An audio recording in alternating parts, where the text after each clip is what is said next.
أهلا بيكم مرة تانية. بعد ما ظبطنا الدخل وقللنا المصاريف وكمان عملنا مصدر دخل إضافي، إحنا دلوقتي وصلنا للخطوة الرابعة، ويمكن تكون دي أهم خطوة في رحلتنا للحرية المالية: الاستثمار. ودي بقى الخطوة اللي فعلا بتنقلنا من مرحلة إننا بنجمع فلوس لمرحلة إننا بننمي الفلوس دي. خلينا نبدأ بسؤال جوهري جدا. كتير مننا بيبقى فاكر إنه خلاص مجرد إنه حوش قرشين على جنب يبقى كده تمام وفي الأمان. بس لحظة واحدة، هل ده حقيقي كفاية عشان نوصل للحرية المالية؟ الإجابة لأ. طب ليه لأ؟ هو ده بقى اللي هنفهمه سوا. أول حاجة لازم تتغير هي طريقة تفكيرنا نفسها ناحية الفلوس. الموضوع أعمق من مجرد إنك شايف رقم بيزيد في حسابك في البنك وخلاص. لا، ده تحول كامل في العقلية بتاعتنا، من عقلية تجميع الفلوس لعقلية تنمية الفلوس. وهنا بقى لازم نقف ونسأل إيه الفرق أساساً؟ بص، تجميع الفلوس ده معناه إن الفلوس حرفياً قاعدة مكانها ما بتعملش حاجة، والأسوأ إن قيمتها بتقل مع الوقت، طبعاً بسبب التضخم اللي كلنا عارفينه.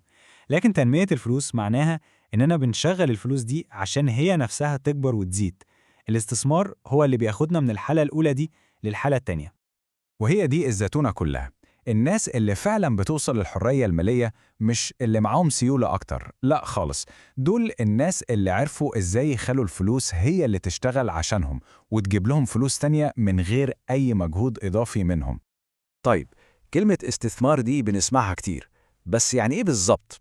تعالوا كده نبسط الحكاية دي على الآخر عشان تبقى واضحة لأي حد بيفكر يبدأ.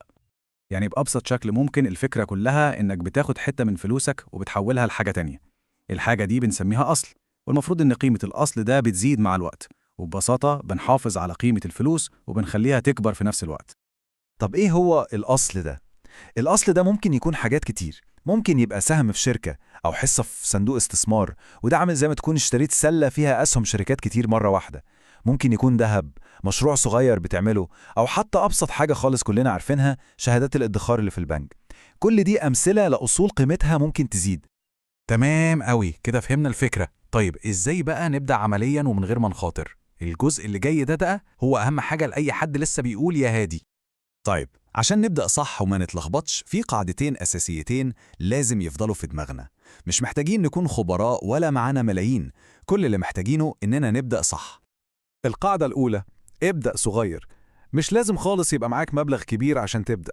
ممكن تبدأ ب100 جنيه، 200 جنيه كل شهر. العبرة مش بالرقم اللي بتبدأ بيه، العبرة بالاستمرارية. إنك كل شهر تحط المبلغ ده حتى لو صغير، هو ده اللي بيعمل المعجزات على المدى الطويل.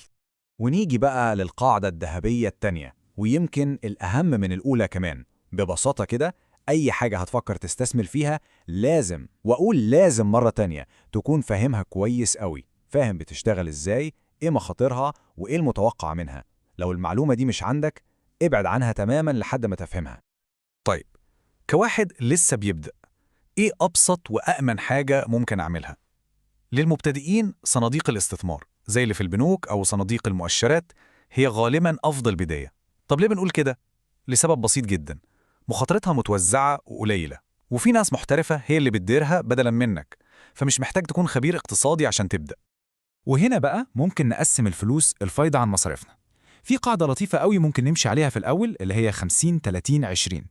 50% من الفايض ده يروح لحاجات آمنة زي شهادات البنك، 30% يروح لحاجات فيها مخاطرة متوسطة زي صناديق الأسهم. أما بقى ال20% الأخيرة دي، فدي يمكن تكون أهم استثمار في حياتك كلها. استثمر في نفسك، خد كورس، اتعلم مهارة جديدة. العائد هنا ممكن يكون أكبر من أي حاجة تانية.